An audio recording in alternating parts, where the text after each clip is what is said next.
A gray convertible. Yes, madam.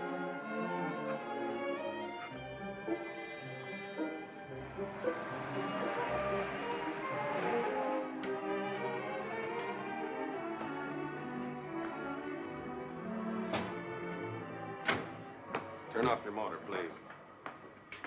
Come on. Close that door. What do you want? Come on, we'll talk inside. I'm the store detective. Well, I haven't time. Won't take long. Open your bag. But I don't understand. Open it, please. I'm going home. I don't want to be talked to like that. All right, if you want it this way. Harry. Yes, Mr. Hogan? I just want you to witness this. See this pin? Yes, Mr. Hogan. Okay. You have a sales slip for that pin, madam? If you have, I'll take a look at it. Come on, come on. We're wasting time. You'll have a crowd here in a minute.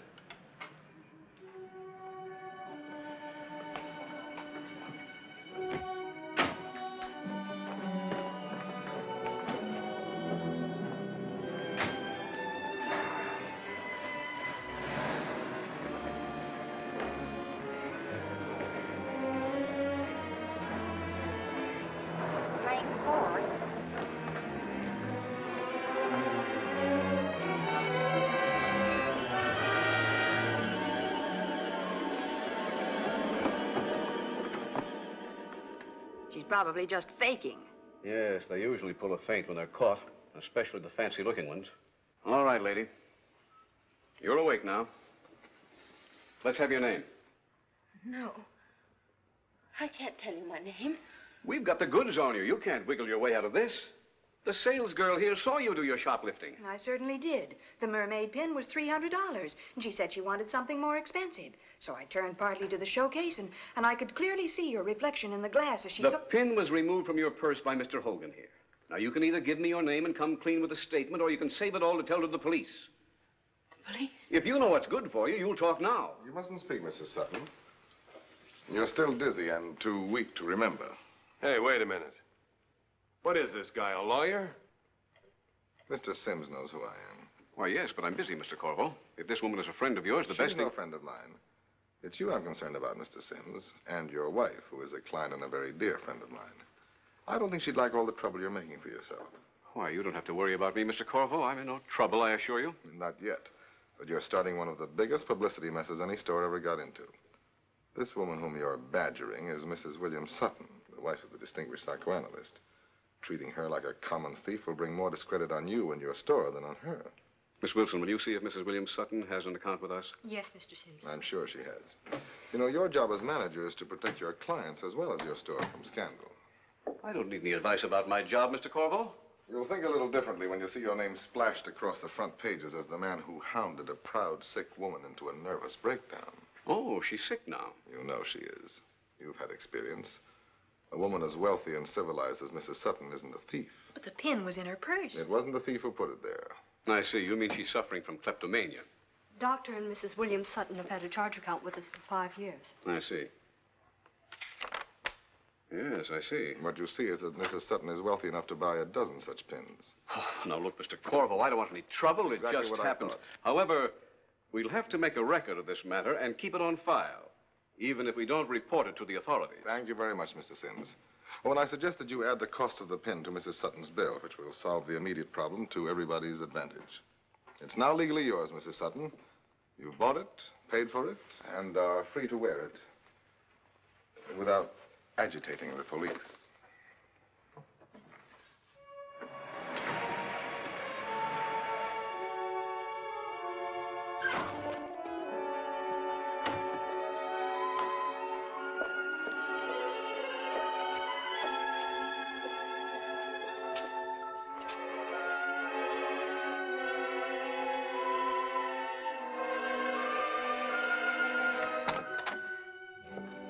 Is there someone with my husband, Miss Hall? Yes, there is, Mrs. I Sutton. want to see him. I can't wait. I must see him now. Please tell him. I have orders never to disturb him unless I it's know, Miss Hall, I know. Of course, if you're ill, Mrs. Take a Sutton, note. or there's something... Just give it to him. I'll wait upstairs.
must tell him. Right away.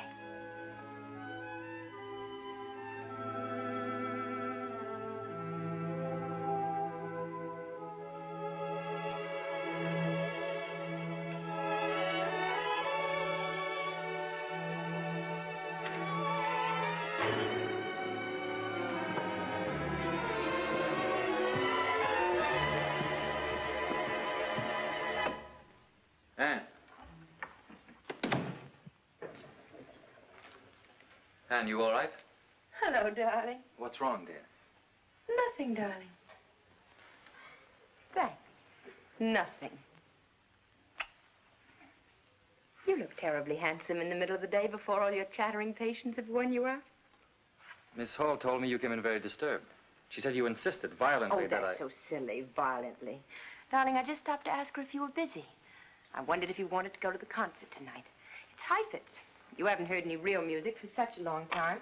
I thought it might relax you. Hall must be losing her grip on reality. I guess she's so used to my poor patients that everything sounds like hysteria to her. I'd like to skip the concert if you don't mind too much. I want to do some writing tonight. Of course not, darling. Thanks. And I'm terribly sorry you had to leave a patient like this for no reason. There's no harm done. He won't miss me. It's that young veteran I told you about. The one who won't talk? Mm-hmm. After 2 weeks, he still comes in every day. Sits down, can't talk. But why does he come to you if he won't let you help him? Oh, he will eventually. It's just that it's difficult to begin unloading fears and secrets and guilts. Poor fellow, the war was an easier conflict than the one he's in now. Oh, Bill. Struggling all day with those sick people and their wretched complexes. How you must hate them. I don't hate them, darling. I'm trying to help them. They're my job. They No, need me. your job is using your brain and finishing your book. You said so yourself. They interfere. Stop worrying about me as a frustrated genius. I'm not. I'm a busy doctor and a happy husband, an enviable combination. I wouldn't trade it for a dozen books. Oh, Bill, you're wonderful. You've always been so very wonderful to me. I just wish that... Wish what? That I could help you. If I were only brighter and you could talk to me about your scientific problems. Just stay as you are. As you've always been, healthy and adorable.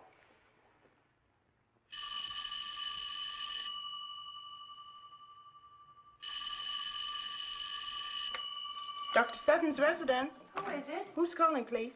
Just a minute. Mr. David Corvo. Oh, tell him I haven't time to... Oh, never mind. You can clean up later.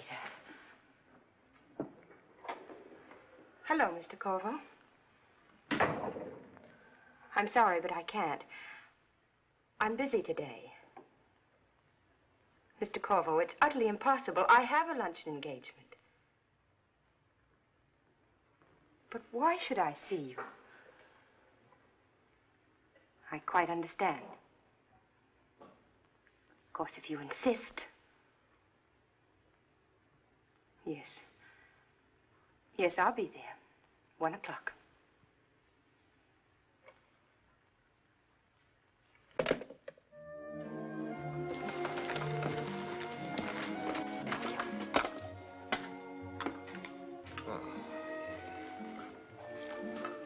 Thank you, Vincent.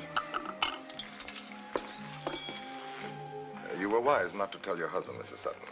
A successful marriage is usually based on what a husband and wife don't know about each other. Too frightened to eat, Mrs. Sutton? I'm not hungry. I see. Waiting for the wretched blackmailer to remove his mask and begin his blackmailing. What do you want? You mean, how much? Yes. Well, I saved you from an ugly scandal, one that could ruin your distinguished husband's career. What an advertisement for a renowned psychoanalyst, married unaware to a kleptomaniac. And you are willing to pay me to keep this whimsical fact out of the newspapers? Yes. Now? Yes, now. Well, I can see that I was never cut out to be a villain. I dislike inspiring so much terror in such a lovely woman. Please don't talk to me. Yes, I forgot you're buying my silence. $5,000. Dear me, that's quite a sum considering that it's tax-free. I take it you don't intend to report this either to Uncle Sam or to your husband. Very few wives are in so fortunate a position with a bank account of their own, obviously a large one. That's all I'll pay. That's quite enough. Isn't it? You're rather disillusioning, Mrs. Sutton, for the wife of so brilliant a man as Dr. Sutton. First of all, for your stupidity in assuming that you can get rid of a blackmailer by giving him money. Secondly, and worse, by identifying me as a nasty crook. Here's your check, Mrs. Sutton. You disturbed my vanity rather deeply. I always fancied I had a fine, upright look, and that an honest heart shone out of my not too splendid face. Oh, I'm joking, Mrs. Sutton. Please, Vincent here is an old friend. I wouldn't want him to think that I was an ogre that makes beautiful women cry into their soup.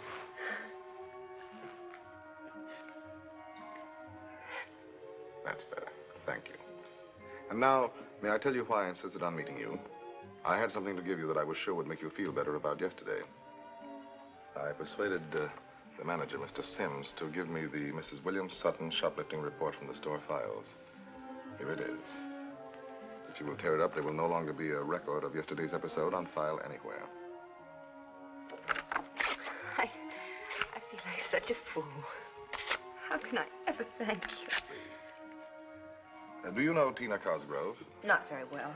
I've been to some of her parties. She's giving one for me Tuesday afternoon. For you? Then you must be a celebrity. In Tina's eyes, anybody who attends 3 of her parties automatically becomes a celebrity. I made the grade last month. Tina, darling. What a wonderful party. Everybody's here. I adore people famous enough to know me. How magnificent, Tina. Wherever you are, you always attract the best society. Oh, don't be silly, dear. I don't have to attract society. I manufacture it. Sam, I want you to meet my guest of honor. Yeah, of course. Well, David, this is Ferruccio, 31st Baron of Ravello. I do. And his adorable fiancée, Taffy Lou. I'm responsible for bringing them together. You're in the movies, Mr. Corvo. no. Mr. Corvo reads souls, guides human destinies with the aid of the stars, and makes fortunes for other people at a nominal fee. How wonderful. I have always admired fortune tellers, Mr. Corvo. I am not quite a fortune teller. He's a genius. Before you go, you must attend one of his lectures on hypnotism. Nor am I quite a hypnotist. I use a number of sciences in my experiments with the human family. For instance, you, Baron, are obviously born in November. Late November. Yes, Sagittarius. But how do you know that? You are also a hyperthyroidic type, plus a thalamus overfunctioning. And I would say from the droop of your eyelids and the overstressed tone of your speech, with a manic depressive tendency. Adding up these various informations, we get a man of violent temper suffering from fits of melancholia, who within the past year has been preoccupied with the thought of committing suicide. But how can you know? I have spoken it to nobody except my Taffy Lou. And how the stars tell you that? Not the stars, my eyes.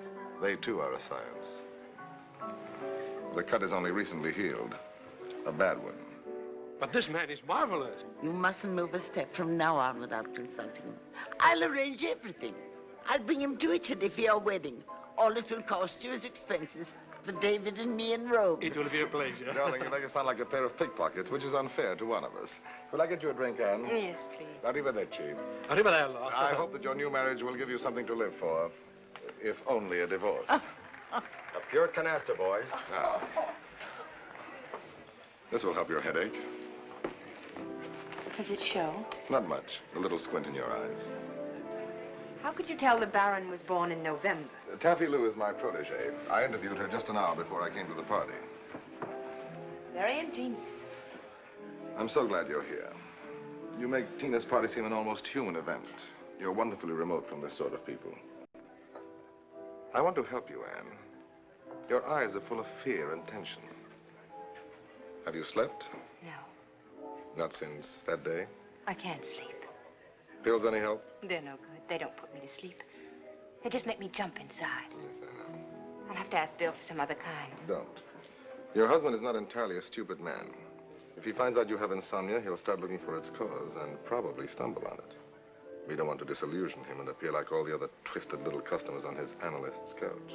If I could only sleep. You need treatment.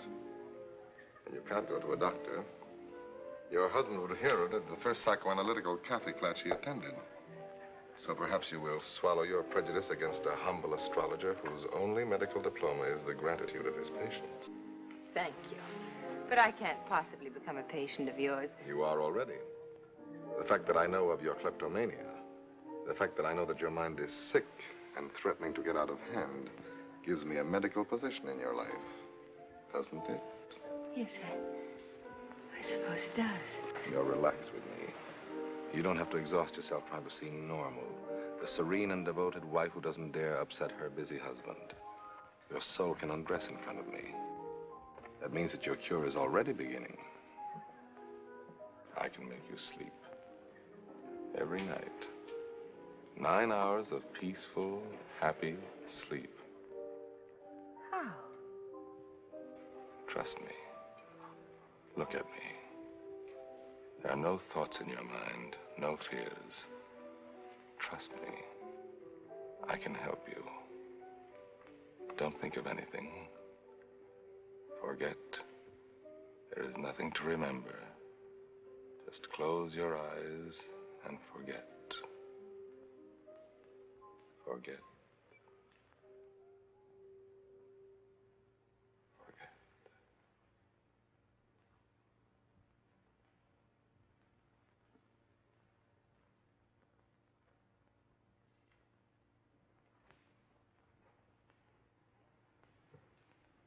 Can you hear me, Anne? Yes.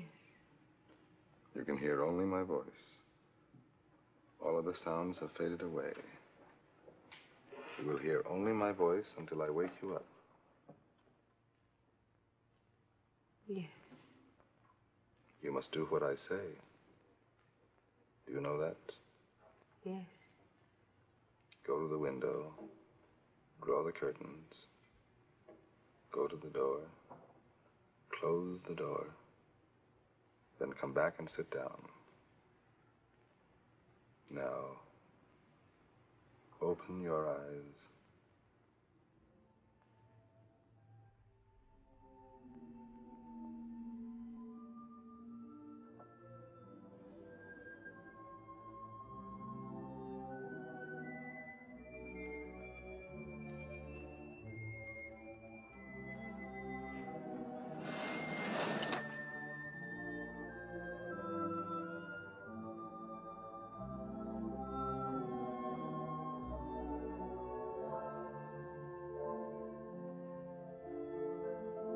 Close the door.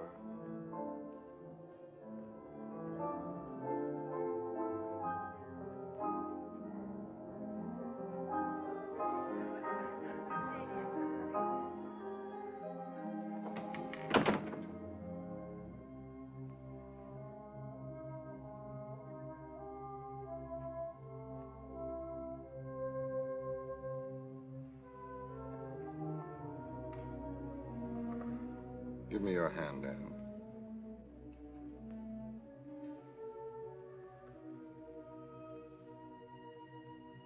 Put your hand in mine, Anne. Hold my hand.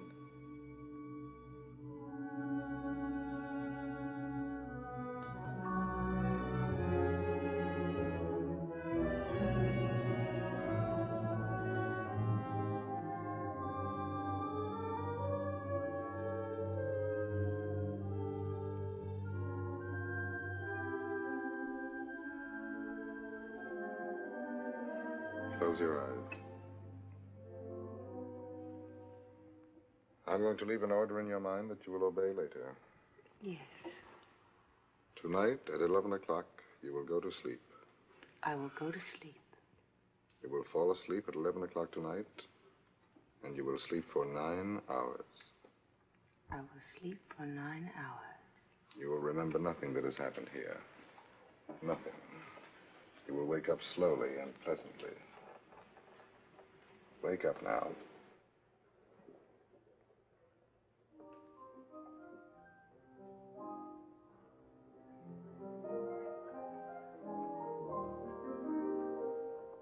Was I asleep? You relax for a moment. Feel better? Oh, yes. Much. I really feel so rested. And you will sleep tonight without any trouble. What if I do? Sorry. Oh, Terry, come in.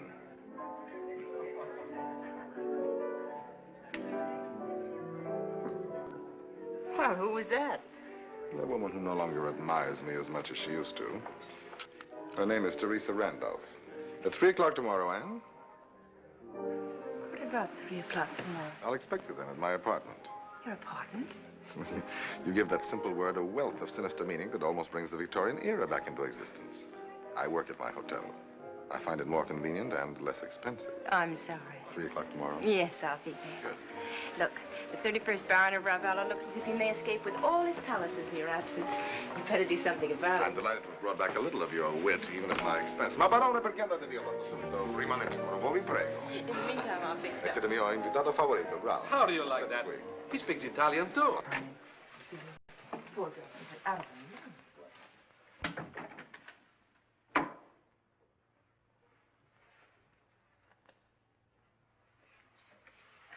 Dear, I'm out of powder.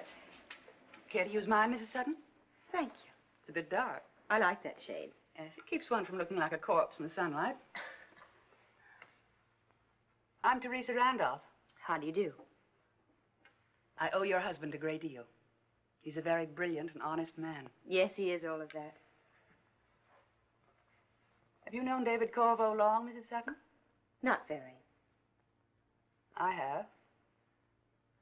Of course, it's none of my business, my dear. I belong to no Wives Protective Association. What do you mean? I mean only to be helpful. I'd like to warn you about David. Warn me? Aren't you being rather presumptuous, Mrs. Randolph? You have no reason to be jealous of me. I'm old enough to be your mother. Jealous? He's after your money, Mrs. Sutton. And he'll get it. He'll keep after you till he has what he wants. He never stops. He's lived off women all of his life. That's contemptible. I won't listen to you. I forbid you ever to talk to me like this about David Corvo. I warn you, I'll stand for it. Girls battling over dear David in my bedroom. It's the most dramatic thing that ever happened in it.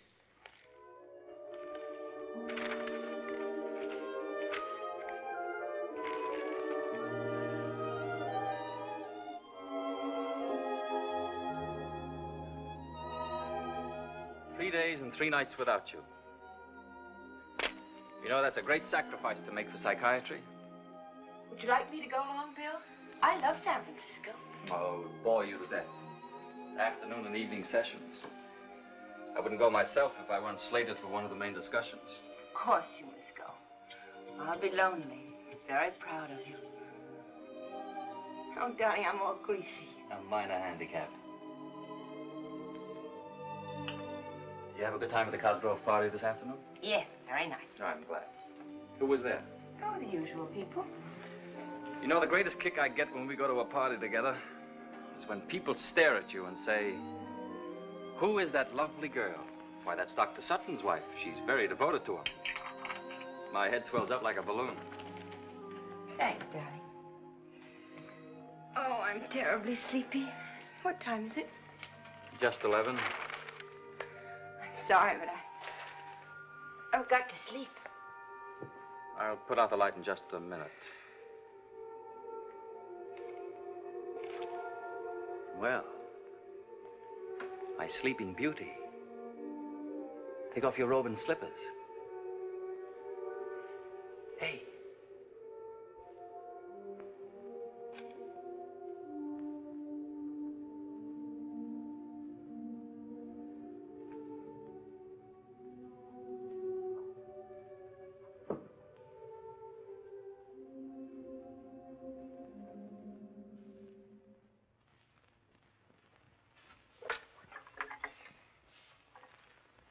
Hello, Daisy. I'm expecting a visitor, Mrs. Sutton. Will you tell the desk to send her right up? And don't put through any calls until I let you know. Thank you.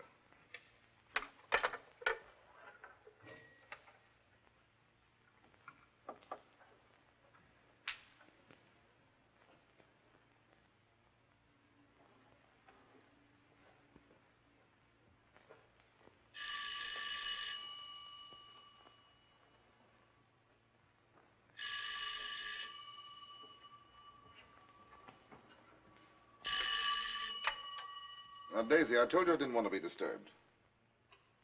Palm Springs. All right, put it through. Oh, Terry, I was wondering who could be in Palm Springs on a Wednesday. No, I told you I'd have the money for you by the 1st. You're not going to get a chance to exercise your new martyr complex and ruin both of us.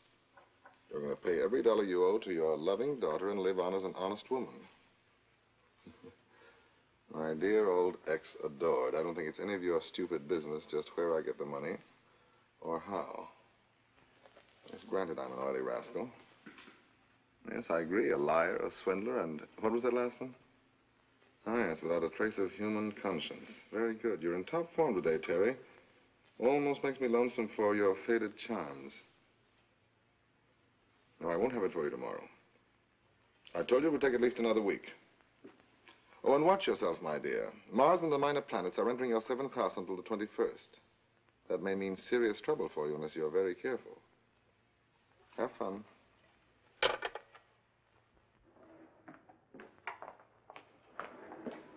Is Mr. Corvo in? Mrs. Sutton? Yes. Please go right up. Apartment 9B.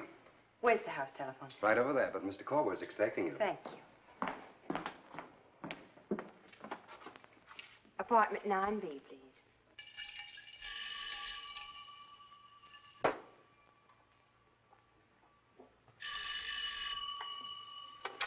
Hello?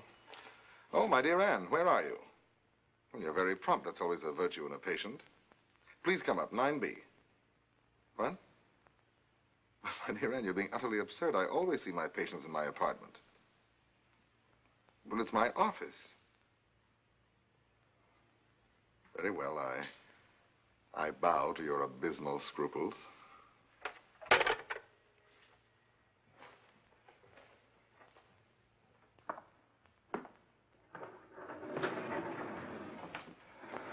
Hello, my dear. May I say that your conduct is a bit disturbing to a man of integrity? I'm sorry to disturb you. I do not surround my work with the impressive gadgets favored by your husband and his fellow professors, such as downy couches and recording machines. But my professional ethics, unorthodox as they may be, do not include practicing medicine in a lobby. Isn't there a bar or grill open? Forgive me for my lack of understanding. It's not me you're afraid of, but yourself. Relax. Let's go in here and you'll be safe from any unwifely impulses. You're a bit smug. And rather stupid, Mr. Corvo. Indignation in a patient is always a sign of progress. However, as your doctor, may I call attention to the illogic of your behavior? How much better to sit unnoticed in my apartment than to squat here and be seen by everybody, holding an alcoholic rendezvous with a man. You make me feel very young. I haven't heard that seductive line since my college days. Were they happy days? Yes. Happier than now? I know you, Anne, better than you know yourself. You're unhappy. You're miserable. You've locked yourself away in a characterization, the serene and devoted wife. That play acting is destroying you. You know, you make me ashamed to be here. Why? Because I should have gone to my husband, not to you. Your husband can't cure you, Anne. He's the one who made you sick. That's nonsense. You mustn't be afraid of what you want. It's better than stealing. Better than exploding with neuroses. You misunderstand me. I'm not looking for a love affair. Vincent, afraid of being plied with liquor? I'll have a martini. 2 martinis, Vincent. Yes, Mr. Corvo. Did you sleep last night? Yes. 9 hours. I woke up this morning absolutely a new woman. As if there were nothing wrong with me. I should think that would inspire a little trust toward your doctor. May I be frank? Please? I heard things about you yesterday which may or may not be true. From Mrs. Randolph, a former patient of mine who has transferred her hallucinations to your husband's office. Hardly a sound source of information. Possibly not. But I'm grown up enough to know your technique. You have a talent for making a woman feel close and dependent on you. I can release you from a torture chamber called Mrs. William Sutton. I'm afraid you're wasting your time. Sit down, please. I understand you completely. You adore your husband, and you want me in your life only as a man who can put you to sleep, rather than wake you up. Yes, and I'll pay you. $50 for each treatment. And I'll come every day. Where do you want your treatments? Here in a bar room? Why not? Terry Randolph can be quite a nuisance. Will you give me her address? I feel awful about the way I talk to her. I think I should write her a note. Call her up. Right now. Tell her you've taken her warnings to heart and you intend to use me only as a doctor. At a distance of 4 paces. What's that telephone number? The switchboard girl will get her for you. Thanks. Daisy? Please, will you get me Mrs. Teresa Randolph on the phone?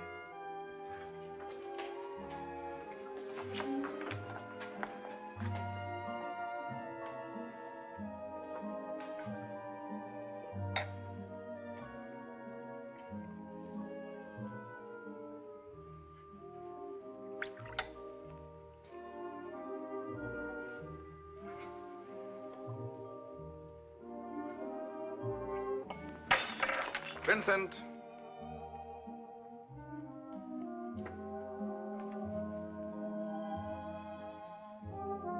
Vincent.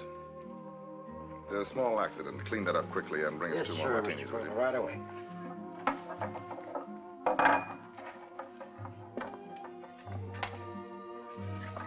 Hurry it up, will you, Vincent? Yes, sir. Mrs. Randolph doesn't answer. Shall I try again later? Yes, please. I'll be in the bar with Mr. Corvo. Well? She wasn't home. Oh, too bad. Finish your drink. Relax, and we'll begin our treatment.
Give me that.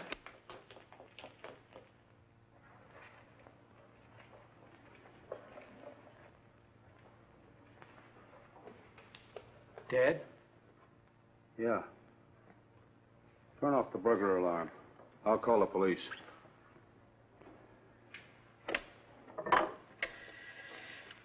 Operator, police department, please.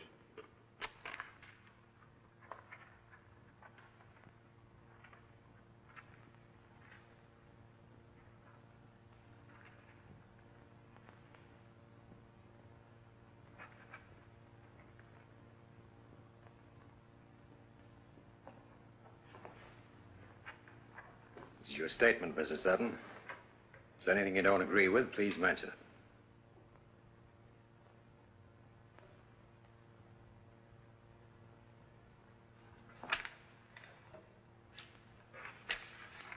Formal statement given by Ann Sutton, resident of Westwood, California. Witnessed by Lieutenant James Colton, Sergeant Robert Jeffries, and Dr. Peter Duval, psychiatrist at the Los Angeles Police Station, City Hall, 11:20 p.m., June 3rd, 1949. Question. What is your name, please? Answer, Mrs. William Sutton. Question. Where do you live? Answer, 725 Willow Drive. Question. What time did you leave your house this evening? Answer, I don't remember. Question. Now, will you tell us why you went to Mrs. Teresa Randolph's house? Answer, I don't know. Now, Mrs. Sutton, will you please tell us how did you get into the house? That is, the home of Mrs. Randolph. Answer, I don't remember. Question. You know that Mrs. Randolph was strangled to death between the hours of 9 and 10 o'clock tonight? Answer, yes, I know. Do you admit, Mrs. Sutton, that the scarf found around Mrs. Randolph's neck, now displayed before you, is yours?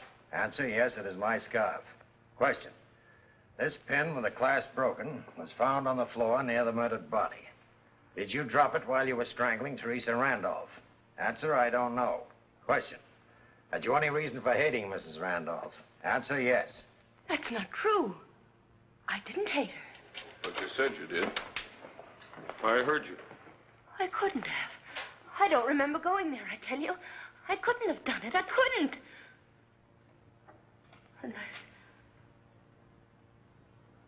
Unless I'm crazy. Unless I'm crazy.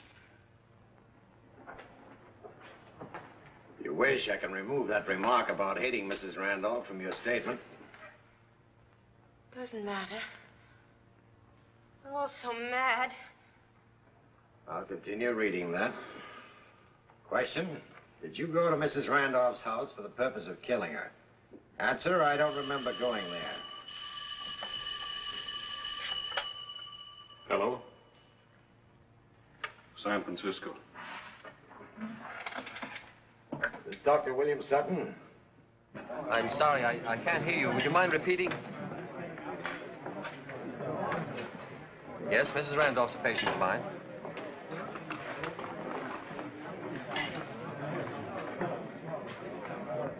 What? You can make the 2 o'clock plane, Doctor. I'd appreciate it if you'd come right to my office at City Hall. He'll be here pretty soon. You didn't have to tell him like that over the telephone. He'll think... What'll he think, Mrs. Sutton? that I did it. That I killed her. You wish to state now that you didn't, Mrs. Sutton? I don't know. I don't know what happened. I can't remember anything. I'm dreaming all this. What do you say, Doc? Can she follow? Yes, I think so. Shock is wearing off. There's just a little more, Mrs. Sutton. Question, is there anything more you wish to add to this statement, Mrs. Sutton? Answer, no. Question, you admit that this statement was given by you of your own free will, voluntarily. No promise of immunity or threats of violence were used on you. And after it's reduced to writing, you're ready to sign it. Answer, I'll sign it. Finished 11:43 p.m. Here you are, Mrs. Sutton. Bottom of the page, please.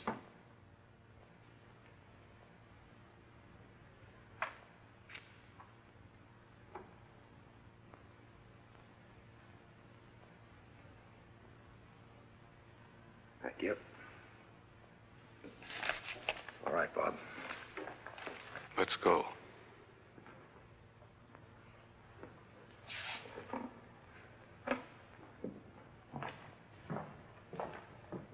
I don't care what she signed. She's not guilty of murder. I put it in the open, Doctor, because I'd like to ask you some questions that might clear things up for both of us. Did your wife ever talk to you about David Corvo? What's David Corvo got to do with her? Dr. Sutton, I know this is tough for you, but you're entitled to know all the facts. Your wife was tied up with David Corvo kind of intimately.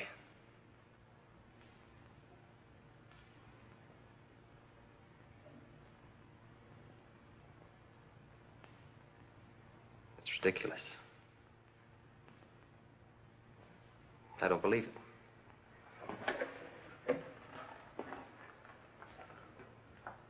I refuse to listen to that kind of talk about my wife. I'd listen if I were you. It's part of the case against her. You can't tell me my wife and David... Sorry, Doctor, to rub it in, but we have witnesses to their relation. The staff at Corvo's hotel.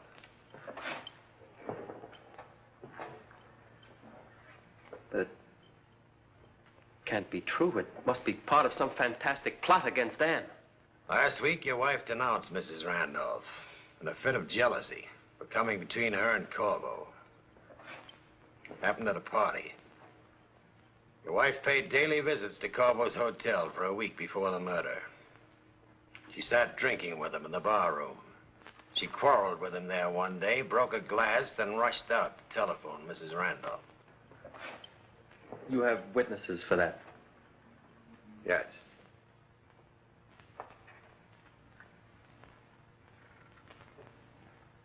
When can I talk to my wife? Now, if you want to.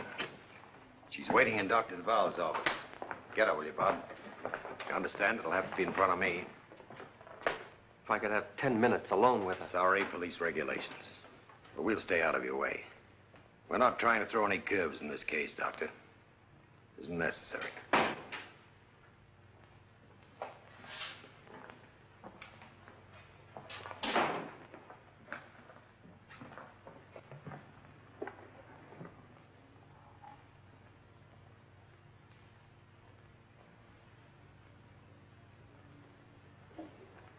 Please, don't cry.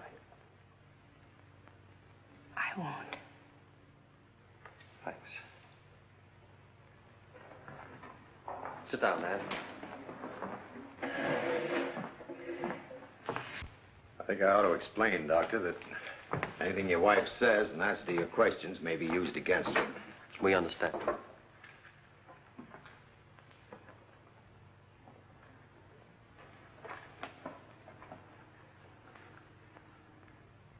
Bill, there's something wrong with me. Help me, please. I'm going to help you with everything I've got, regardless of any other circumstances. What other circumstances? You'll tell me the truth, Anne? Will you? Of course, darling.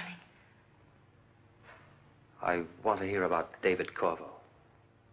Why, I met him just a few times. Go on. That's all, Bill. He hasn't got anything to do with this. He has. How? You've been to his hotel. No. You were seen there with him time and again, drinking. Yes, that's right. I met him in the bar. I meant I never went to his apartment. You fought with Mrs. Randolph at a party because you were jealous of her. Jealous? How can you think that? Do you love him, Anne? Oh, no, no, Bill. It's nothing like that. Anne, forget that I'm your husband. That doesn't matter now. We'll talk about that side of it later when you're out of your present danger. The truth is you've been seeing Corvo for weeks at his hotel. He was helping me. Because I was sick. And you went to a quack like Corvo for doctoring? Yes. You were sick. What was the matter with you?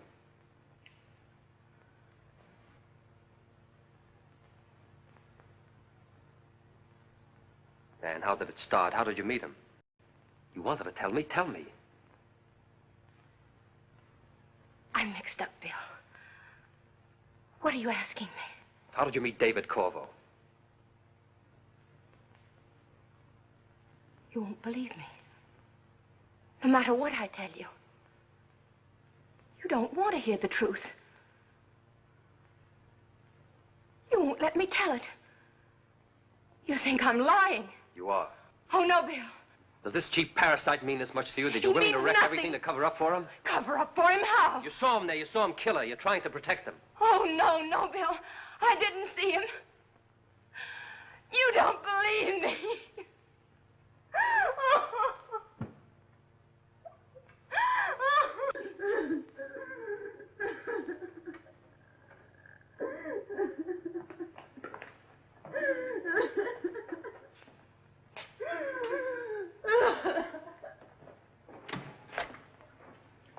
I'm afraid it's pretty obvious, Doctor. She was lying. Yes, he seemed to be lying. About David Corvo. We've been married quite a while. It was a very nice marriage. I only mention it because I want you to understand why she had to lie to me. It's very hard telling that kind of truth to a husband who's trusted you. I see. You charging her with murder, Lieutenant? Yes. Tell your lawyer. She didn't do it. She's protecting Corvo. He killed Mrs. Randolph. You see, I was Mrs. Randolph's doctor. Corvo made love to her and swindled her out of $60,000. The money was an inheritance and belonged to a daughter who was coming of age this month. Mrs. Randolph told you all this? Yes, in the course of her analysis. You can hear the recordings yourself if you'll come down with me to my office. Lieutenant Colton. Yes? Who'd you ask? Get a hold of the manager. Maybe he'll know where he is. That was a report on Corvo. He's not at his hotel. You let him get away. He escaped. Take it easy, Doctor.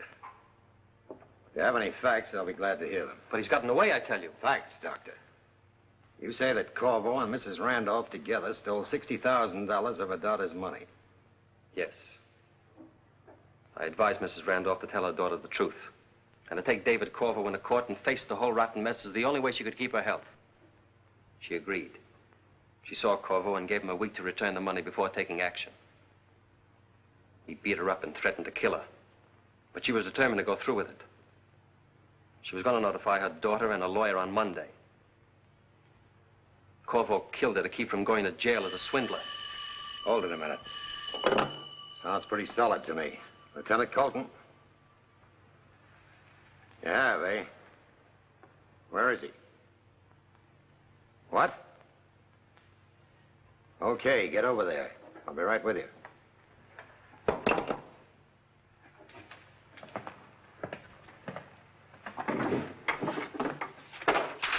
I found Corvo. You can come along if you want to.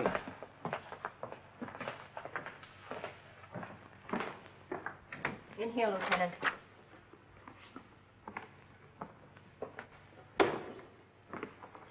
Lieutenant Colton, homicide. I'm Dr. Wayne, house physician. How long have you known this patient, Doctor? A year or so? He's David Corvo. That's right. I don't like to interfere, Doctor. Go right ahead. When was Mr. Corvo operated on? 2 p.m. yesterday. It's about 16 hours ago. Yes. You were present during the surgery? I assisted Dr. Winslow. What surgery was done? Gallbladder removal. How is he? He'll be all right. Let it go too long, they usually do. I advised him 6 months ago. May I look at the chart? You're Dr. Sutton, aren't you? Yes. Thought I recognized you. You've doctored the chart, Miss Elliott.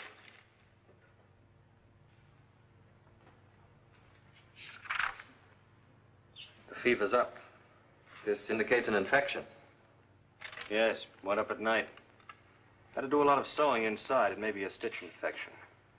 Penicillin ought to bring that temperature down. A few hours. What's he getting? Saline solution intravenous. He's kind of weak, lost a lot of blood. Can't take food or water for 2 days. Just wet his lips a bit, Miss Carroll. Yes, Doctor. Might I ask the reason for these questions, Lieutenant? We're checking on Mr. Corvo's whereabouts. When? Between 9 and 10 o'clock last night. Guess you found out. Yes, guess we did. Thanks for the cooperation, Doctor. Glad to be of any help.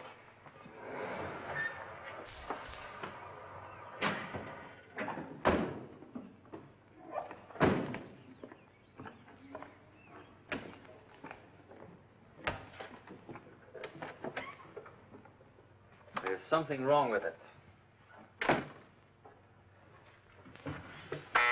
There's something wrong about what we saw at that hospital. I know how you feel, Doctor. I've had theories blow up in my face kind of often. Forget about Corvo and get a lawyer for my wife if I were you.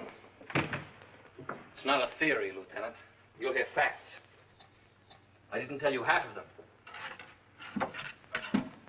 I don't care how, when, or why, but it's Corvo.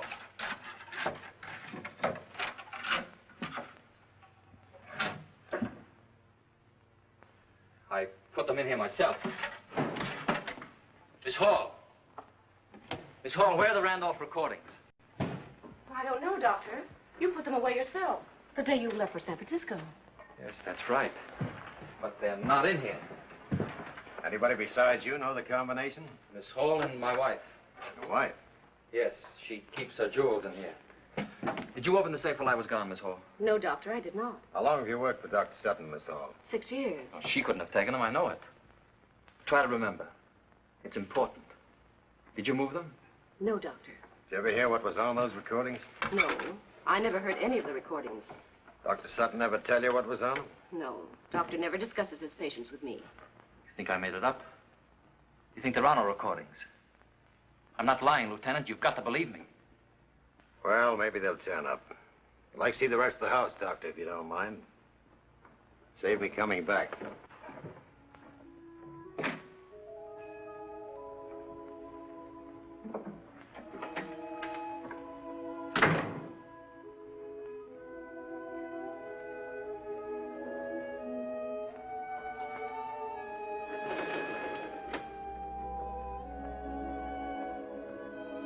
It's your wife's handwriting, Doctor? Yes.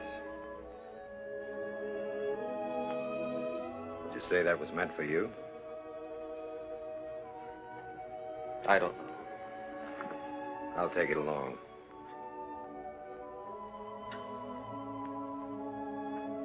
You better get yourself some sleep. I'll give you a ring if I turn up anything new. I'm Martin Avery, Dr. Sutton's lawyer. Lieutenant Colton.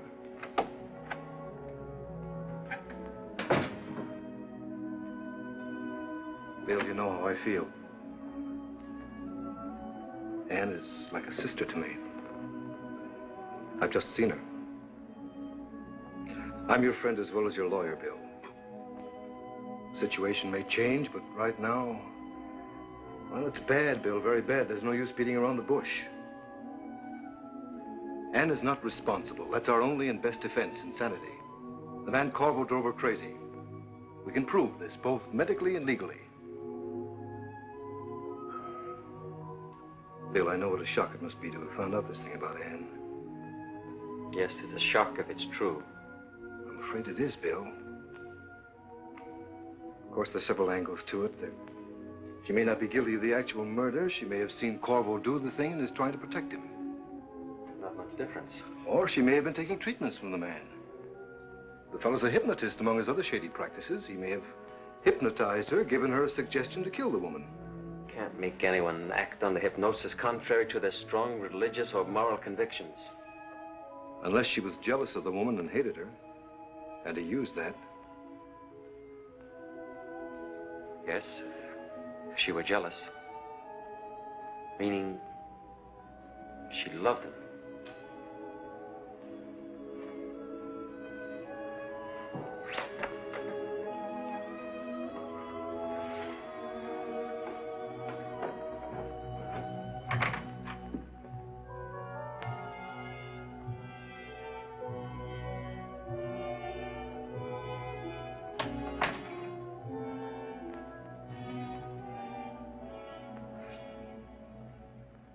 Sit down, Dr. Sutton.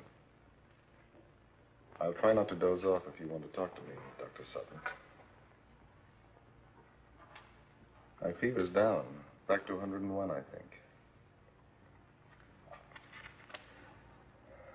I'd give a lot for a sip of water. Please sit down. Easier for me to talk to you. Police still holding Anne? Yes. Stupid. Arresting an innocent woman. Medical chart meet with your approval, Dr. Sutton? You were in great pain last night. The notation of an oversensitive nurse. A few spasms. Does Anne know I'm here? I don't know. I meant to call her this morning until I read the papers. Rather, the nurse read them to me. My eyes aren't focusing yet. Typical police bungling the whole thing. Anne isn't guilty. What makes you certain? The motive, jealousy. Completely stupid. Anne wasn't jealous. Just a few days ago in my apartment, we discussed Terry Randolph thoroughly. My wife was never in your apartment. If you insist. What was said by you and my wife about Mrs. Randolph? Wherever it was said. I told Anne I was through with Terry, and she believed me. A man of experience always knows when a woman believes him. She was all over her jealousy. Sorry. It's hard to think. Full of drugs. Shouldn't have said that to you. Why not? Wrong to tell things to a husband. What are you telling me? Say it. Say it straight, Corvo. I didn't know one had to blueprint the facts of life for a great psychoanalyst. You're lying. You're not drugged, you're acting. You want me to think Anne loved you. You want me to believe that, don't you? Don't you, you cheap rat? Your bedside manner is a little odd, even for a psychoanalyst. Poor Anne in jail, in real danger, and you bellowing with wounded vanity. If you can rid yourself of some of your husbandly egomania, maybe we can both help save her.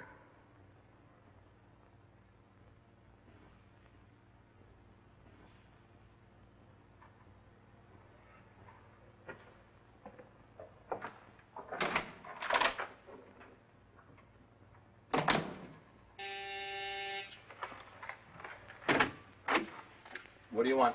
I'm Dr. Sutton. I was told Lieutenant Colton was here. You'll have to wait downstairs. Let him in, Andy. Nothing in any of these, Lieutenant. Thought you'd be getting yourself some sleep, Doctor. Find anything? Nothing. Fingerprints all Corvo's. A lot of correspondence, mostly bills. Hey, Lieutenant.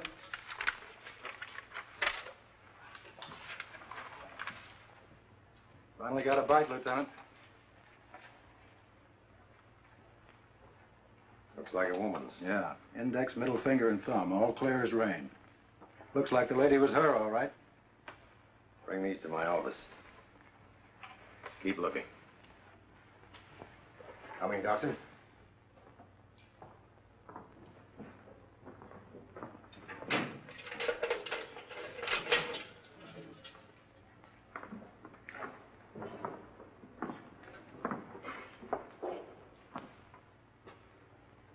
Hello, Anne.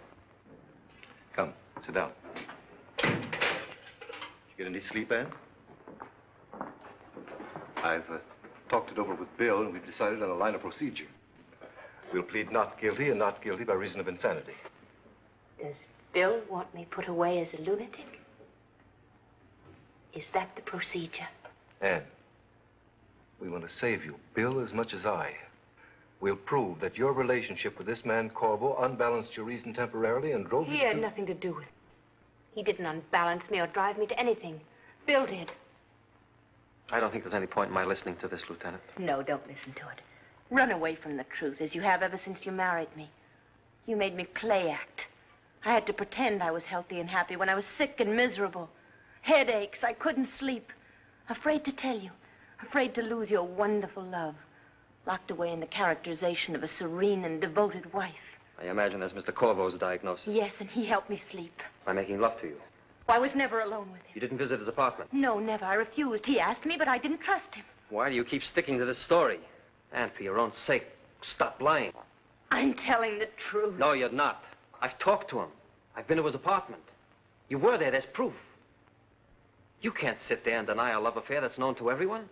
To the police, to me, to 100 witnesses.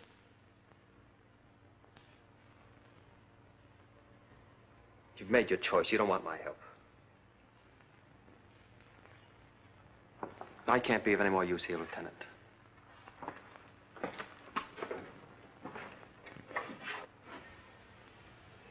I'm sorry, Anne. He'll be back. No. He's gone. He hates me now. He doesn't hate you. He's exhausted and miserable. He was right. I've been lying to him. I can say it now because it doesn't matter. I'll never see him again. Would you care to make a new statement, Mrs. Sutton? I'm entitled to hear that privately first, Lieutenant. That's up to her. Privately? It doesn't matter. I've brought him such horrible troubles, and I only wanted to love him.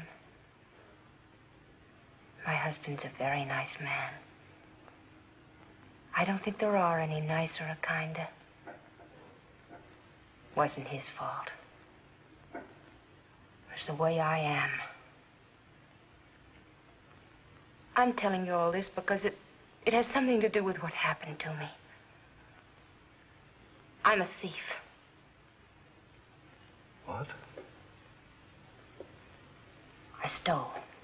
What did you steal, Mrs. Sutton? I stole.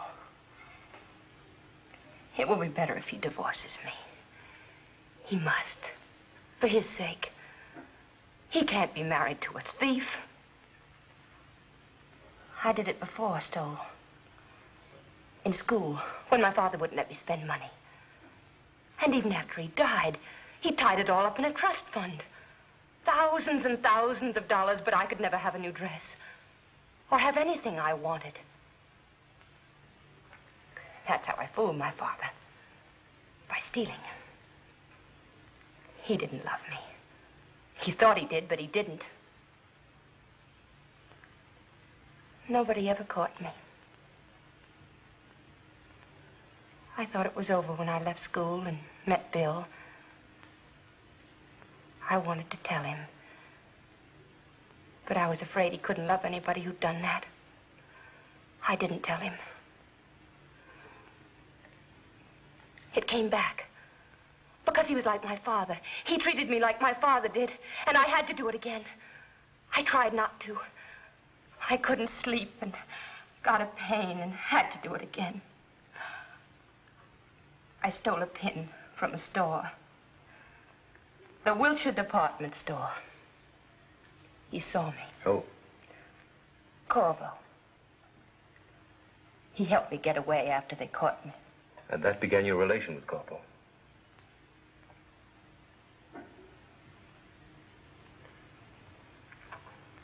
I've told it. Is there anything you wish to add, Mrs. Sutton?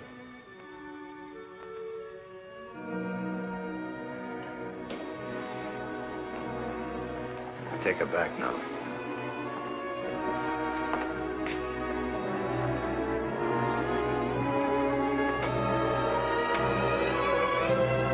Well, Doc? I don't know. She may be telling the truth. Or she may be laying a foundation for an insanity plea. She's telling the truth. And that gives us our first link in Corvo's hold over her. Blackmail.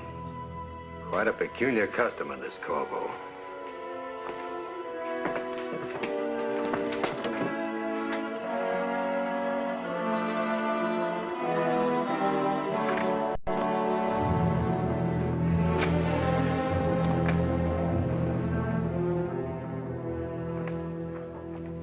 I'm Lieutenant Colton, Homicide Bureau. I saw you this morning, I think. You like talking? Not much. I won't bother you too long, then. How'd you happen to meet Mrs. Sutton?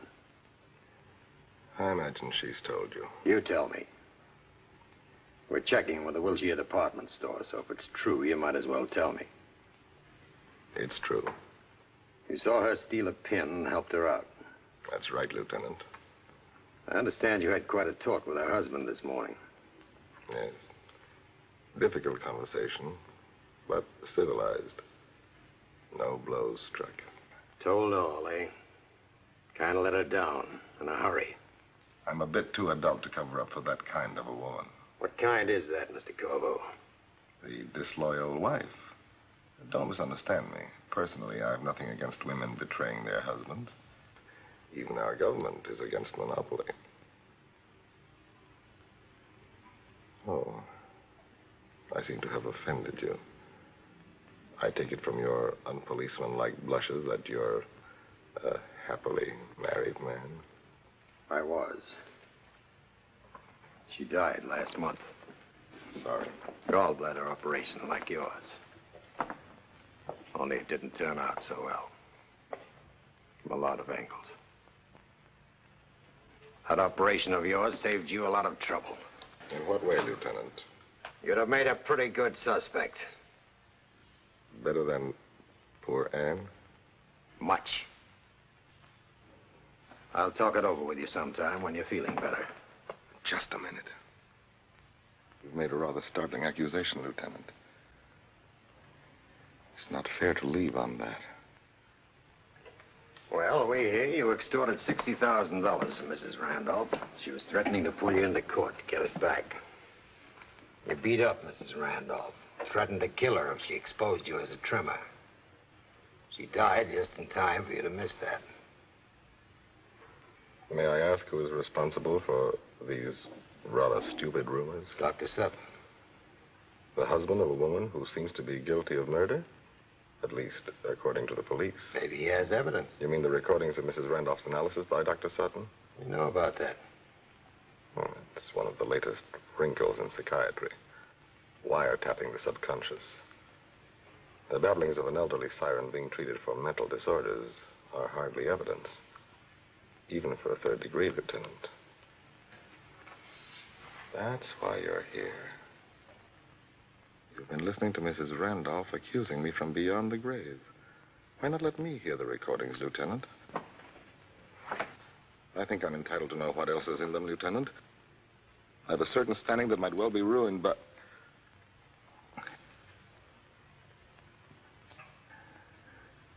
What else is in them, Lieutenant? I'll tell you some other time. I don't want to tire you now. Good night, Mr. Corvo.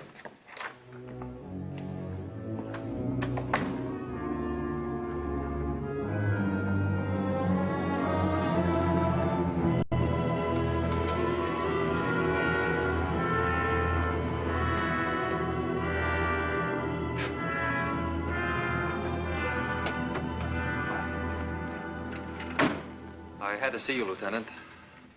They told me you'd gone home. I was going to turn in for a while. I'd advise you to go home and do the same. Oh, but this is important. All right. Come on in.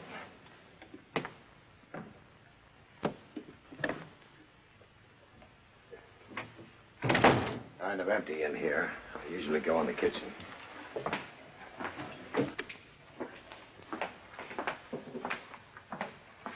This afternoon, after I walked out on Anne, I began to think. You know, it's curious when a husband can ignore 8 years of devotion when a tiny suspicion flies into his heart. Yes, it's tough when it happens, Doc. But it didn't happen, Lieutenant. That's the first sane thought that's come to me since this thing started. A woman like Anne doesn't change suddenly. Some fingerprints and a few odd circumstances can't wipe out a woman's heart and character as if they'd never existed. It's hard for a man to believe that his wife... But I'm not believing it, Lieutenant. I've got the key to the whole thing now, and I want you to listen with an open mind. All right. We'll talk it over if you insist. I'll make some coffee. You saw me behave like a blind idiot this afternoon. I'm supposed to have a brain, a training, a science for helping people. And I've been sounding off like a subhuman, attacking a woman that's consciously never done a wrong thing. You've got to believe me. I'm listening.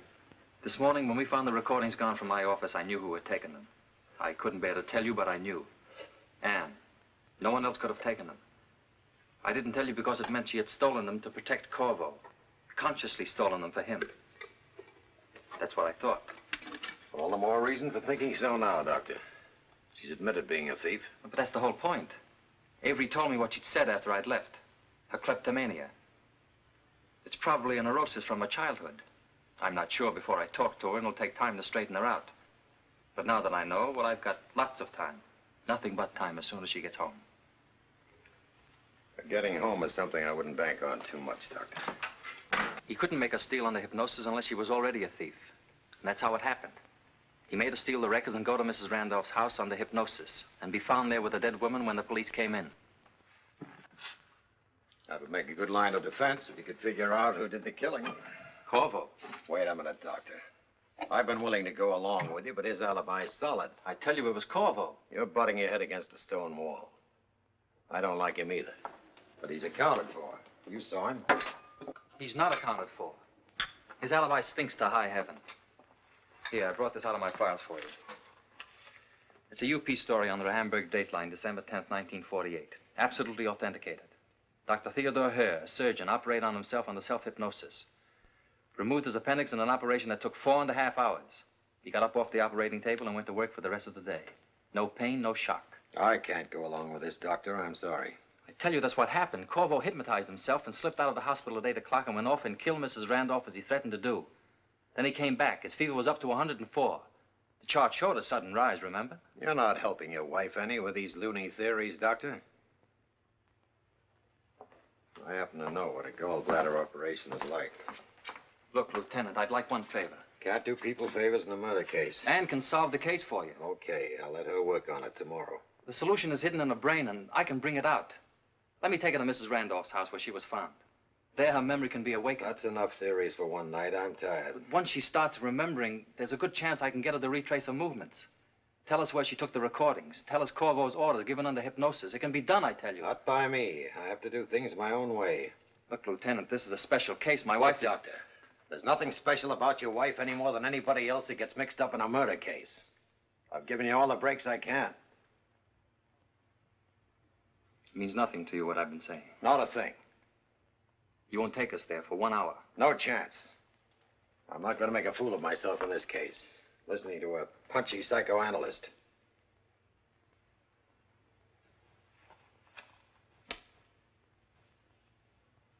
I guess I'm the fool. Twice in one day. I can't expect you to see Anne with my eyes. She's my wife, not yours. Sorry to have bothered you. See you tomorrow. Daisy tells me the police were here this morning. It's a shame to bother you when you're so sick. That's the way the police are. Always walk right in. I knew Mrs. Randolph rather well. Yes, the girls were saying... What were the girls saying? There's a big news story in the papers this afternoon about the police suspecting somebody besides Mrs. Sutton. Who? They don't give any names, but seems there are recordings of Mrs. Randolph's accusing somebody. They say these recordings would show who the real murderer was, no matter what alibi he has. And they're hunting all over town for them. Who's hunting? The police. They say that a new arrest will be made as soon as they find the recordings. There, I think you'll sleep tonight. In case you don't, Miss Carroll's on the floor. She has the pills. Tell her not to disturb me, please. Want your light out, Mr. Corvo? Yes, I just want to sleep.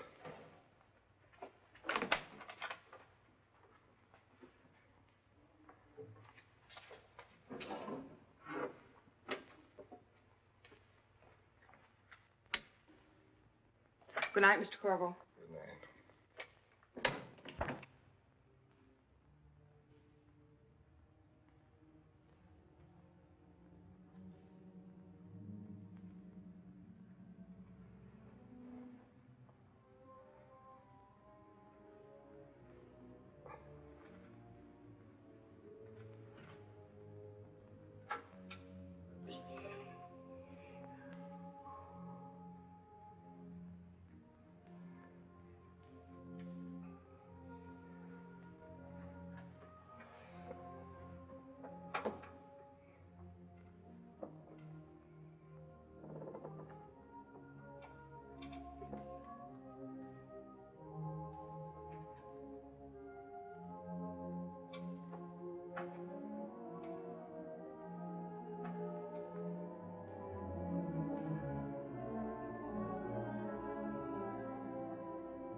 Relax.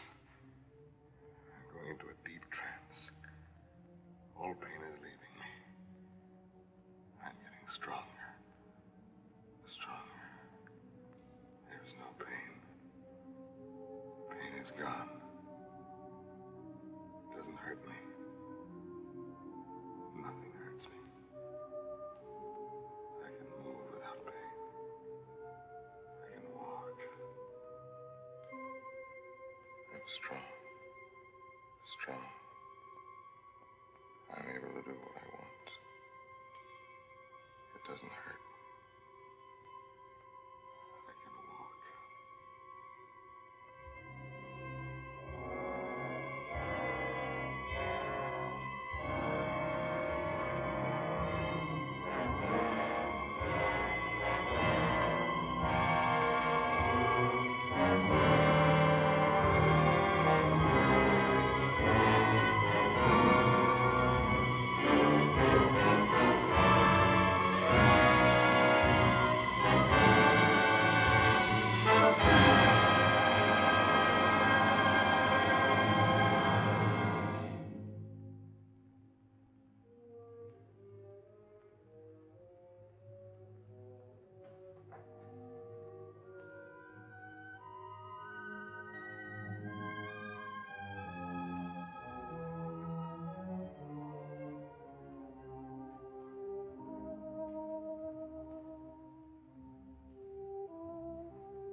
Colton talking. Who's this? Listen, Andy. Get Mrs. Sutton down to my office. I'll be there in 15 minutes. And what's Dr. Sutton's number? Analysis, Mrs. Teresa Randolph, 9th week, June 1st, 1949. I have so much to tell you, Dr. Sutton. I saw David. I'm glad you did. I faced him. He insisted on meeting me at the Green Star Motel. We used to meet there at the beginning. He thought... That's all right, Mrs. Randolph. I can imagine what he thought. He came in beaming, and he put his arms around me and started to make love to me. I said to him, "David, stop that. You're ridiculous." He kept trying to kiss me. I laughed at him. He stood pouting like an idiot. I felt strong, Doctor, and cleansed. I feel him out of my nerves, out of my skin. Even his voice, it used to thrill me so. It sounded stupid. Did you tell him your plan? Yes, I told him. I told him that he had until Monday, not one day longer. And then I was writing my daughter's guardian the full story. And going to my lawyer on Monday. And that I wasn't afraid to face what I'd done. Wouldn't you be more comfortable if you removed your hat, Mrs. Randolph? I can't. Why not? I'm so ashamed. I hoped I wouldn't have to tell you. But I will. He beat me. He hit my face. The hat hides the bruises. He beat me and he said he'd kill me before Monday unless I changed my mind. The motel owner really saved my life.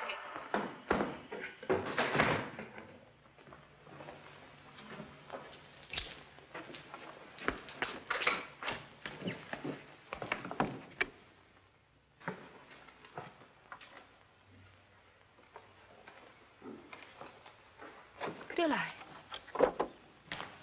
I can't remember anything. I'm trying, but I can't. You're resisting me. You could tell me if you wanted to all that happened. I do want to. No. You've always had to hide the truth from me. Your mind does it by itself out of long habit. But you know the truth now. I'm not hiding anymore. I'm trying to remember. Anne. When did you first steal something? Please tell me. In school. Several times. When you married me, I insisted that you start with me as a poor doctor's wife. That you don't spend your own money. That brought back the neurosis. My acting like your father made you steal again. You hate me. You can't love a thief. You're not a thief. You're someone I've injured by being blind. And I'll cure you, Anne. It might take some time. But if you'll trust me now. Oh, I will. I love you. I don't like to interrupt, Doctor, but I'm here as a police officer, not a chaperone. Your wife can't remember. We might as well call it off. She'll remember. Anne, you don't have to hide anything from me. Ever again. There's something in my mind that's stopping me from... Corvo gave you an order to forget. He placed it in your mind while you were under hypnosis. You're obeying his order. Don't obey him anymore, Anne. Yes. I remember. Fireplace. Log fell. back. You're right. He made me come here. I remember. He must have made me do things. Horrible things. He made you do nothing horrible. Darling, try to remember me. I don't think it's going to work, Doctor. Yes. Wait. I remember. She was sitting here. Her head was hanging down. I touched her face. Before you came here, you went to my office. Do you remember that? Yes. I opened the safe. To take something out. The Randolph recordings. Where did you take them? I hid them. Where? I don't know. Yes, you do. Oh, Bill, I'm not lying. I'll never lie anymore to you. You'll never have to. I won't make you. I love you as you are. Bill, I put them away. Where? In a closet. In this house. When I came in, I remember I moved them from one hand to the other to open a door. Yes, that door. I put them in there. Bill, I'm frightened. You're tired. When we get home, we'll go away for a trip. Home? Nothing in here, Doctor. A lot of coats hanging, no sign of any records. They must be there. I put them on a shelf under the shelf paper. I know she's telling the truth. They must be there.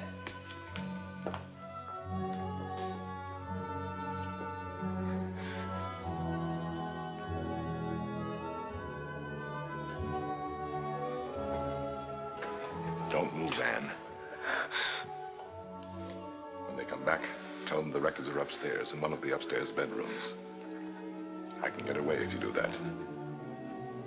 Otherwise, I shall have to shoot. Please believe what I'm saying. And don't rely on my sanity. Send them upstairs. If I get away, one will be killed. And the records are not in the closet. I want you to try remembering again. Your wife looks tired, Doctor. We can come back tomorrow. Her memory's working now. It'll work just as well in the morning. Yes, tomorrow. You promised me an hour, Lieutenant. If she can't tell us anymore, we'll search the house. We can begin with this room. Oh, Bill, I remember now. What? Upstairs.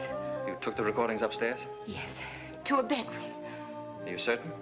Yes, in a bedroom closet on the shelf. We'll have a look. Bill, I'm lying. I can't lie to you anymore, no matter what happens. They're not upstairs. Bill, he's here. He's hiding there. Corporal. Don't move your hand, Lieutenant. I'll shoot. Stand still.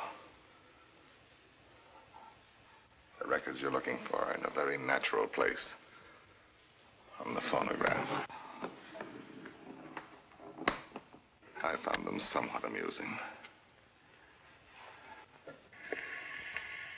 I didn't see him after this, They'll entertain you, I hope, but he telephoned me. during my departure. He woke me up in the middle of the night. He said, "I'm not pretending, Terry. I will kill you if you force me to. And nobody will ever know who did it." Don't move.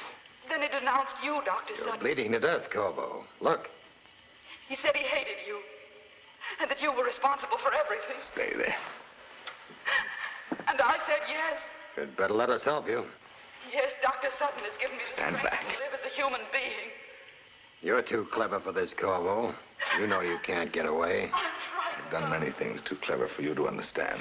David Corvo. I've overlooked nothing. He's You'll evil never and make it. dangerous. I'm terrified. He'll I'm murder afraid me. you're right. Nobody'll ever know. He'll never pay. Tonight I was a bit stupid.